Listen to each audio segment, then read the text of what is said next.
Bienvenidos una vez más, qué gusto podernos encontrar nuevamente en este espacio entre dos mundos, fe y realidad. Quienes habla Ezequiel Mendoza junto a mi compañero amigo Diorvis Colomo. Ese es. ¿Cómo te sientes hoy, Diorvis? Me siento excelente y contento, Ezequiel, de que estemos ya en nuestro segundo programa y feliz porque tenemos nuestro cafecito aquí al lado. Esto me hace recordar mucho a un personaje venezolano, ¿no? Entonces, tomate tu cafecito. Ya se tomaron su cafecito. Tómense su cafecito. No más de 3 tazas al día.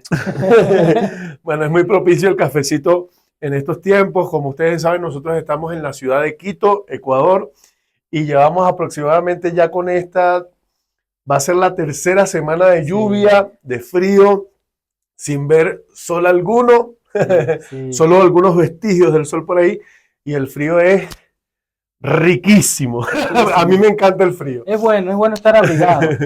Sí, yo nací en una ciudad costeña muy linda de Venezuela llamada Puerto La Cruz. Bueno, en realidad son 4 ciudades pegaditas, ¿no? Tú vas a Barcelona, Lechería, Puerto La Cruz y Guanta. Sí. Entonces, en una hora en carro, si no hay tráfico, la puedes recorrer toda.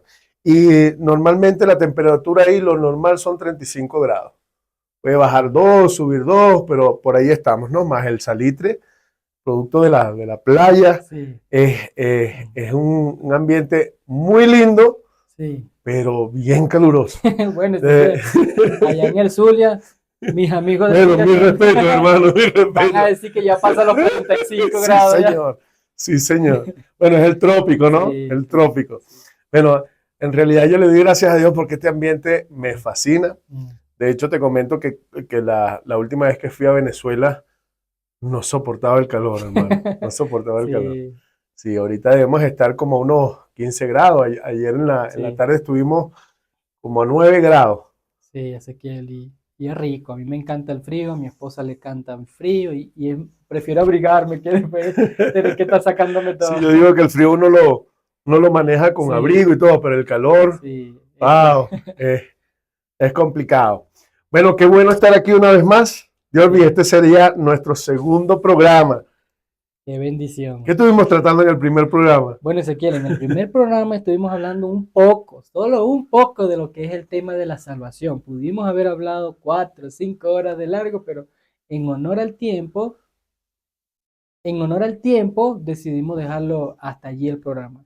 Y bueno, la gente comentaba, decía, quiero que hablen de esto. Nosotros tenemos eso muy presente. Y los comentarios que vayan teniendo temas más relevantes, vamos a ir discutiéndolo. Sí, bueno, es bueno que ustedes comenten si quieren que hablemos de algo en específico. Yo creo que el tema que tenga más propuestas en los comentarios, de eso vamos a hablar en los próximos programas. Bueno, creo que nos habíamos comprometido a algo en... Claro que sí, Ezequiel. Dijimos que íbamos a hablar un poco de nuestro trasfondo denominacional. Sí, justamente nos pusimos a revisar un poco de cuál ha sido nuestra historia en el ámbito cristiano, donde conocimos al Señor. Bueno, tú lo conociste en tu adolescencia, tengo entendido. Sí. Yo nací en un hogar cristiano, eso no me hizo cristiano, yo tuve un encuentro con Dios en un determinado momento, pero yo nací bajo esta cultura, ¿no? Esta yo pensé que iba a decir que ibas a esta cobertura. Bajo este manto. Bueno, nos dimos cuenta revisando esto que había un temazo aquí, ¿no? Que había algo con mucha profundidad y bueno, como comentaba en el primer video ese de presentación que hicimos, cuando Dios te lleva a un conocimiento más profundo en su palabra, tú te das cuenta de muchos errores cometidos en el pasado y que, bueno, mañana nos daremos cuenta de errores que estamos cometiendo ahora, ¿no? Pero qué bueno es vivir a la luz de la palabra y cómo nos va orientando y cambia de manera radical nuestras vidas, ¿no? Así es. Entonces, yo recuerdo muchas cosas de mi pasado que quiero compartir en este programa, pero ¿qué tal si comenzamos contigo? Cuéntanos, ¿a qué edad recibiste al Señor? ¿Cuál fue ese primer encuentro con la vida cristiana? ¿En qué tipo de iglesia sucedió esto? Cuéntanos un poco, Diolvi. Gracias, Ezequiel. Y sí, sin duda, mi mamá fue la pionera en llevarme a la iglesia. Cuando ella me lleva a la iglesia, en ese momento ya creció un amor por mí. Yo entiendo ahora que fue Jesús que tocó mi corazón en ese momento y fue algo sumamente lindo el hecho de que ella haya tomado la iniciativa de preocuparse por mí y llevarme a la iglesia. Tendría yo, Ezequiel, 9, 10 años, yo me bauticé. No sé si eran 12, no sé si eran 13, no lo recuerdo muy bien, pero lo que sí recuerdo es que yo estaba muy seguro de la decisión que yo estaba tomando, a pesar de que no conocía muchas cosas. En este caso fue tu Ujú. mami, la primera Sí, que sí. entonces llegó a los caminos del Señor Ujú. y tú eres el número cuánto de cuántos hermanos. Yo soy el número 5. Pero eres el menor de todos, ¿o hay alguien menor? Yo soy el menor de todos, creo que el no deseado. Pues siempre hay uno por ahí como que se cola. Bueno, decía que se coló en los espermatozoides, por ahí corrió. Sí, pero fue lindo. Yo soy el único de mis hermanos que va a una iglesia cristiana. Mis hermanos, ellos profesan la fe de una manera, de pronto, como ellos la ven. Yo igual sigo orando por ellos, pero yo soy el único que, todos mis hermanos, soy el único que reside en una iglesia. Wow. ¿Y qué tipo de iglesia era esta? Bueno, iglesia Ezequiel, ahora que entiendo más de las denominaciones, era una iglesia Ujú. pentecostal. Bueno, nos llamaban pentecostales liberales, eso era lo que decían en el barrio. Sí, lo comúnmente conocido como Sí, neopentecostal. exactamente. Sí, el movimiento neopentecostal nace o es una transformación que tienen los pentecostales conservadores, Mm. eh, que se distinguían los, y te lo digo porque yo nací ahí, o sea, yo me formé, me crié ahí, y los pentecostales conservadores de aquella época era algo bastante rudo, ¿no? Sí. Bastante... eh, era gente muy temerosa de Mm. Dios, ¿sí? Personas que amaban servirle a Dios, un corazón presto para el servicio, pero con muchos sesgos eh, y muchas doctrinas también de hombre, ¿no? Así es. La Biblia llama pecado lo que realmente es pecado y nosotros desciframos otros pecados que la Biblia no nombra, pero que uno sabe Mm. naturalmente por el conocimiento que es un pecado. Mm. Pero hay otras cosas que no lo eran y para el pentecostal conservador de la época, todo, prácticamente, casi todo, hermano, no vivía prácticamente como dentro de una burbuja, ¿no? Si te Exactamente. ponías un peinado que se estaba usando en la Mm. actualidad, si usabas, qué sé yo, algún pendiente, algo decorativo para el ser humano, entonces eso no Mm. era válido Mm.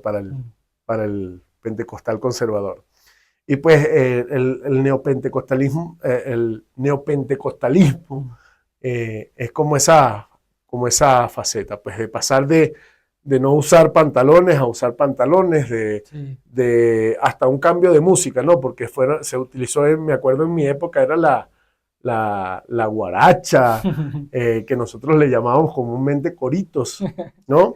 Sí. Pero de ahí evolucionó al pop Mm. rock, entonces mantenían como que los mismos principios, pero ya no tan, tan, tan estricto en la Sí. manera de vestir, de poder usar algunos pendientes, de que las mujeres usaran pantalones, de que se pudieran cortar y pintar el cabello, eso era negado anteriormente. Entonces, de ahí es como que viene el neopentecostalismo, Sí. que era algo nuevo para nosotros y yo creo que la mayoría de las iglesias de mi época migraron, ¿no? Al Mm. neopentecostalismo. Era como que la gente se sentía un poco más libre. Sí, y Ezequiel era lindo porque así nos decían a nosotros, claro, no nos llamaban neopentecostales, sino ahí atrevidamente nos decían, ustedes son pentecostales liberales. Y es que éramos una manada de locos en el buen sentido. Los cultos de jóvenes eran sensacionales, brincábamos, saltábamos, no importa si tenías arete, no importa tu peinado, lo que importaba eras tú como persona, y era ese ambiente, ¿no? Y ese otro extremo que tú dices era, nos veían tan, pero tan mal porque decían, no, pero si tenemos que usar la falda, tenemos que usar el velo, tenemos que hacer estas cosas, no podemos hacer un desorden dentro del culto, pero son cosas, Ezequiel, que a lo largo de esa juventud fui yo absorbiendo en mi madurez cristiana y fui viendo. Claro, tenía muy poco conocimiento de las escrituras, a pesar de que leía, tenía muy poco entendimiento como lo tengo ahora. Ahora que ya es una intencionalidad al buscar, a leer, a investigar, me doy cuenta de tantos sesgos que uno vivía atrapado y creo que lo vamos a ver Y más mira, yo adelante. tuve un, un maestro de teología, maracucho, muy bueno, muy bueno. Eso sí, con todas las características de un buen maracucho. Eso sí. Bien expresivo. Y él decía que había gente que por no leer la Biblia, por tener esa relación íntima con la Exacto. Biblia, sino que siempre recibía de lo que recibía en la iglesia o de Así un es. estudio, cualquier cosa, los llenaban de grillocerontes. Eso no eran cualquiera grillos, mano, esos eran unos grillos elefantes, o sea. Unos sesgos que nublaban todo. era, uff, era todo un mundo, ¿no? Aquel. Mm. Pero yo me acuerdo que eh, si algo pudiera rescatar, yo, bueno, de aquella época, de esa época, yo la llamaría en este momento mi época primitiva en el cristianismo. Sí, podría Era ser. una época muy linda, ¿sabes? Sí, Era, sin duda. era una época saludable, no tan solo a nivel de Sí. iglesia, sino Mm. a nivel de lo que Sí. se vive hoy en el mundo entero, ¿no? Wow. Y la gente se preocupaba mucho por honrar a Dios con tu vida. Mm. No tanto que hacían las cosas para ser salvo, porque yo entiendo que mi papá, en este sentido, que fue cuando yo nací, mi papá y mi mamá habían fundado ya algunas iglesias y ya tenían un ministerio registrado llamado La Senda Antigua, eh, y viajaban por pueblos, Mm. ciudades, predicando el evangelio y estableciendo iglesias. Así es. Entonces, era fascinante. Yo no tuve oportunidad sino hasta los casi 12 años de mi vida de que tuviéramos casa propia, porque en aquel entonces el Wow. misionero no podía tener casa Sí, fija. se desprendía de todo Entonces eso. ya vinieron los hijos, ya vino la familia y es como que eh, ya era hora de tener lo nuestro. Pues, y fue como a la edad de 12 años, pero yo me acuerdo que toda mi niñez fue viajando de un sector para otro, duramos 2 años en un sitio, 3 años en otro, y así Y pues. las campañas, ¿no? Y las Esas campañas campañas que eran, internacionales. espectacular, se reunía gente de todas partes de la ciudad y, y se concentraban en un estadio, en algún barrio, y Sí. eso era espectacular porque siempre coincidíamos muchos niños en las campañas y, y nosotros nos gozamos en el Señor jugando pichas, jugando Sí, trompo. qué lindo eso. Para el que no sepa, jugando pichas son canicas, Sí, esas o metras. con metras, O canicas, pues no metras, sé sí. cómo le llamarán en la mayoría, pero en Venezuela, en mi ciudad le llamamos picha, vamos a Ujú. jugar picha. Entonces, era muy lindo, estábamos siempre divirtiéndonos en todas estas áreas. Okay. Pero sí vale resaltar que a medida que ha pasado el tiempo, las costumbres, no tan solo de iglesia, sino también del mundo donde estamos Así viviendo, es. van cambiando. Ahorita, más que nada con la tecnología y todas estas cosas se evolucionan muy rápido, ¿no? Sí. En el proceso de cambio. Entonces, eh, yo te preguntaría una vez más, ¿qué rescatas de bueno de todo aquello que viviste en un pasado, en esta iglesia neopentecostal? ¿Con qué te quedas? Que tú puedas decir, Wow. esto me ha funcionado hasta el día de hoy, lo aprendí en aquel entonces y me ha funcionado hasta el día de hoy. Bueno, sin duda, Ezequiel, yo pienso en el servicio, el uno darse por la obra, si algo siempre recuerdo. Claro, esto es mi experiencia, no quiero encapsular a toda la denominación a esto, pero es solamente lo que yo he vivido. Y es que las personas tenían esa sed, esa hambre de hacer. No, hay que ir. Yo recuerdo que hay que ir a hacer una campaña allá en José Félix Riva. La gente cargaba el sonido, no tenían que ver si había trabajo, no sé de dónde sacaban tiempo, Ezequiel, pero siempre éramos un grupo inmenso de unas 15, 20 personas ahí armando todo. Llegábamos, poníamos la corneta, le pedíamos a algún vecino para conectar la corriente y ahí era la campaña. Esas cosas sin duda marcaron mi vida cristiana porque despertó esa sed de querer servir, de querer mostrar a Cristo, de querer hablar de su nombre. Y lo que más me gusta de todo esto, que para muchos puede ser cansado, ¿no? Que no te comprometas tanto, que está bien, sí, hay tantas cosas que se pueden decir, pero Ezequiel, sin duda alguna, yo rescato esa pasión grande por el servicio. Sí, la gente era muy apasionada, muy apasionada. Mira, yo recuerdo en mis inicios también en el ministerio, algo que no he dicho, que siempre he colaborado en la música, en la alabanza, en la iglesia, desde los 12 años. Bueno, ser músico en mi casa casi que era un requisito para nacer ahí.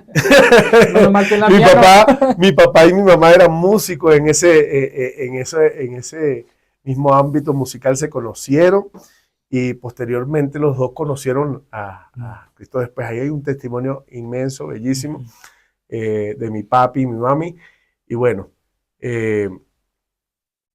era como obligatorio en la casa tener que aprender o a cantar o a tocar algún instrumento. Bueno, y Dios nos bendijo de esta manera y es algo que hemos siempre puesto al servicio, ¿no? De Dios y de la iglesia. Y recuerdo que en las campañas no faltaba un timbal, hermano. Yo me montaba en esa tarima y comenzaba a darle el timbal y a gozarme. Y tú dices, bueno, que recuerdas esos coros. No es tanto la euforia y la cuestión de por ser cristiano, sino yo creo que eso venía más por ser caribeños, ¿no? Es un país del Caribe, el que está triste, el que está... Hay que revisarse. Porque, como el costeño, digamos. Como el costeño, por supuesto, por supuesto. Una alegría inmensa. Pero fíjate, no, nosotros poniéndonos a detallar estas cosas de nuestro pasado y lo que hoy, en dónde estamos hoy en cuanto al cristianismo, a la fe que profesamos, y creo que, bueno, no sé cómo lo verías tú te hallas como en el polo opuesto, o crees que todavía hay cosas que en donde podemos converger, donde podemos decir, bueno, aquí estamos de acuerdo, de alguna u otra manera. Sí, y claro, tocar este tema del polo del pentecostal, y ahora estamos en una iglesia que se perfila, no es adenominacional. Pero si hay algo que de pronto para mí fue un contraste inmenso y que puedo rescatar también fue el tema doctrinal. El tema doctrinal para mí fue fundamental, ya que como tú conoces, es como una diferencia abismal de una iglesia que es exegética, es bíblica, a una que no lo es, pero hay conclusiones que ya nosotros hoy día podemos decir que de pronto no son tan aceptables.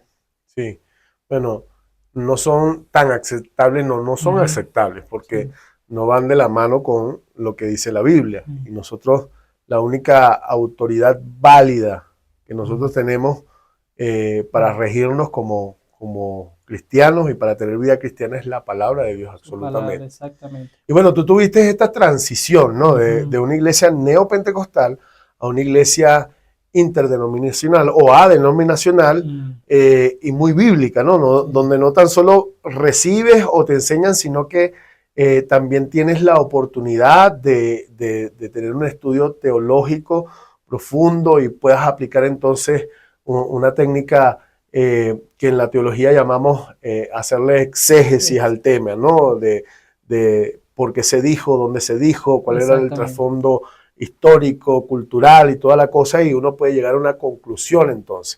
Además, la ayuda del Espíritu Santo.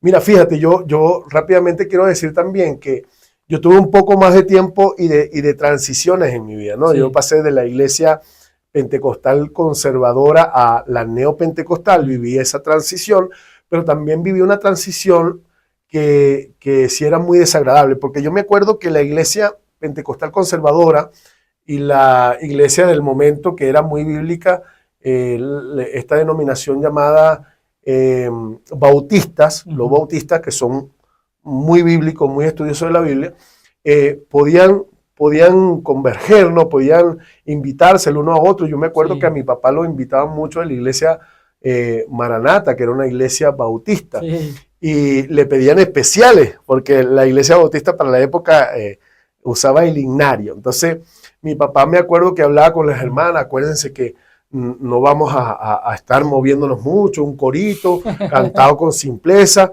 y la gente le decía no, porque esa gente, por más que eran pentecostales, eran caribeños también, y de sangre caliente, y querían...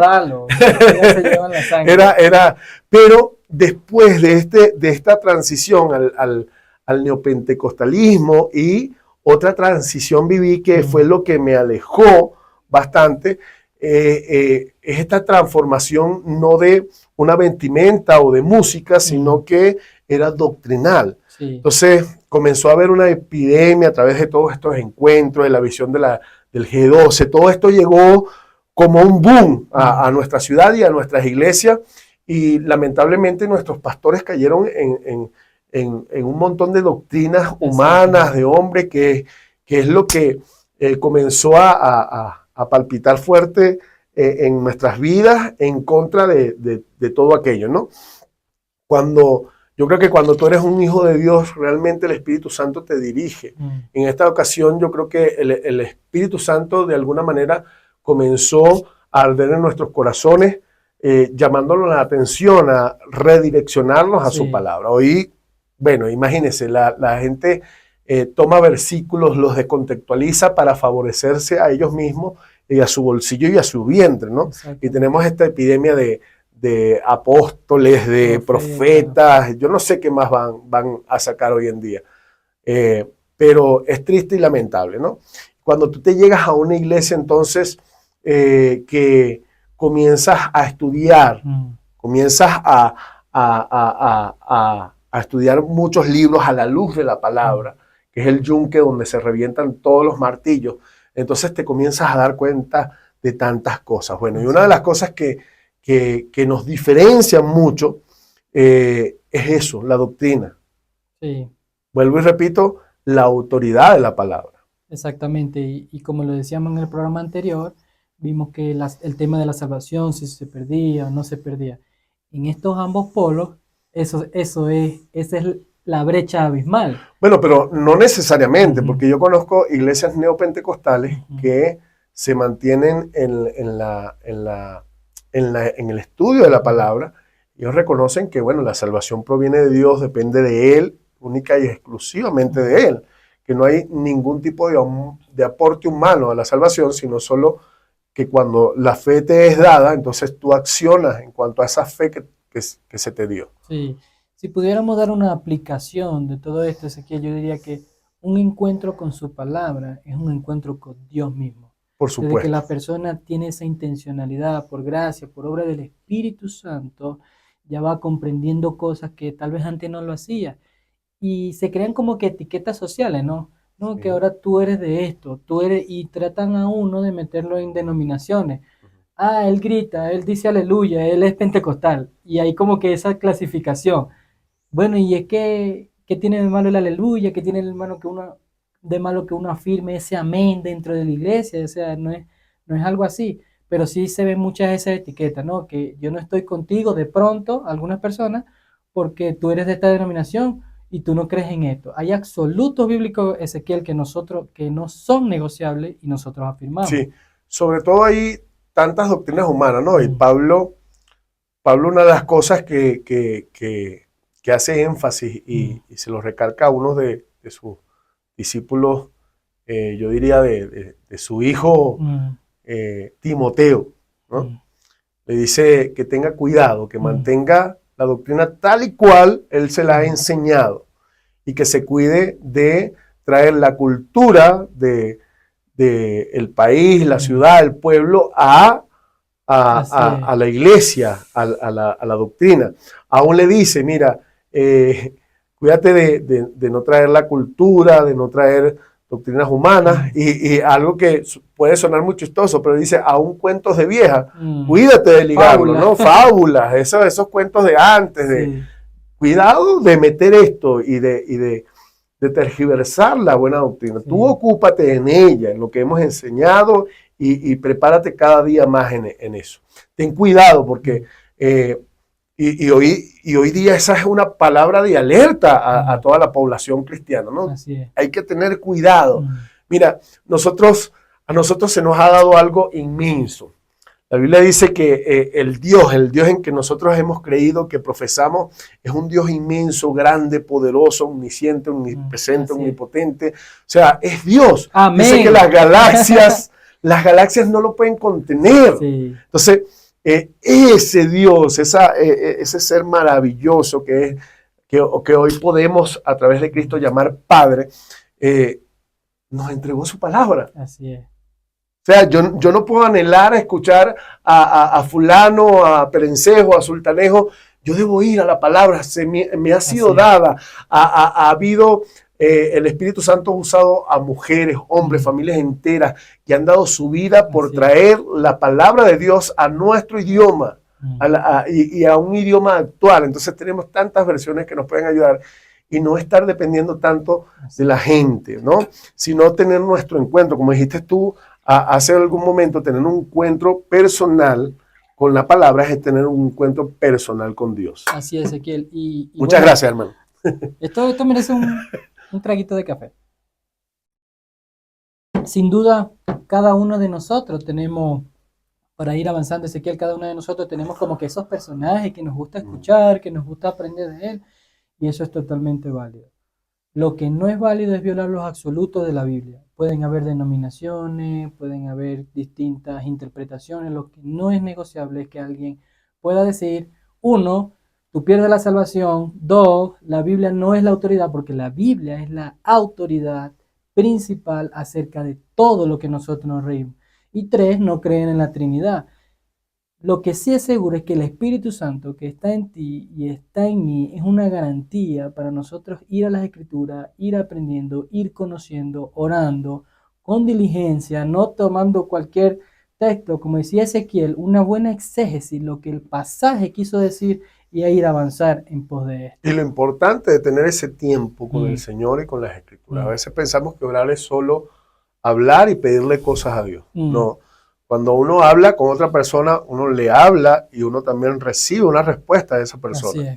Y nosotros mayormente, sobre todo en este continente, en el continente latinoamericano, que somos tan, qué sé yo, la gente común que le lean el tarot, que quiere conocer el futuro y toda la cosa, y lo quiere obtener a través de otras personas, ¿no? Y cada vez que viene el predicador tal, queremos ir corriendo, que nos ponga la mano y que nos diga qué es lo que Dios tiene preparado para nosotros, o qué es lo que debemos hacer, o qué nos depara el futuro, ¿no? Así es. Con mucho amor y mucho amor, ¿no? Como lo hacía uno de estos que seguía mucho a la gente y nunca nadie se intentó, que era Walter Mercado, me acuerdo. Walter Mercado, este hombre murió, pero este hombre solo hacía un personaje, él era un actor, nunca fue realmente un estudioso de astrología ni nada de eso, y tenía tantos seguidores. Bueno, ahorita funciona de la misma manera. Se llaman apóstoles, se llaman profetas, y van poniendo la mano y metiéndole la mano en el bolsillo a muchos, porque es lamentable que esta gente lo único que hace es comercializar la fe. Así es. Por ejemplo, una de las cosas que nos divide de estos movimientos neopentecostales carismáticos, y pare usted de contar, ¿no? Por ejemplo, que te enseñan mucho a pactar con Dios. Sí. ¿Tú crees que el hombre, el ser humano, es un temazo, la creación, el barro, tienen la capacidad de pactar con Dios? Bueno, en la Biblia no me aparece ningún pacto de manera ascendente, sino descendente. Todos los pactos fueron propuestos de Dios hacia el hombre. O sea, ¿qué hay en las manos del hombre para ofrecerle a Dios? Sí, ¿qué hay? Le pertenece a él. Entonces, ven, pacta por tu carro, pacta por tu casa, pacta por tu familia. Sí, he escuchado tantas cosas en estos días y me da tanto pesar ver cómo muchas personas siguen a estos ciegos, se vuelven ciegos también y caen en el mismo hueco. Así es. Caen en el mismo hueco. Entonces, hay muchas cosas que nos diferencian doctrinalmente hablando.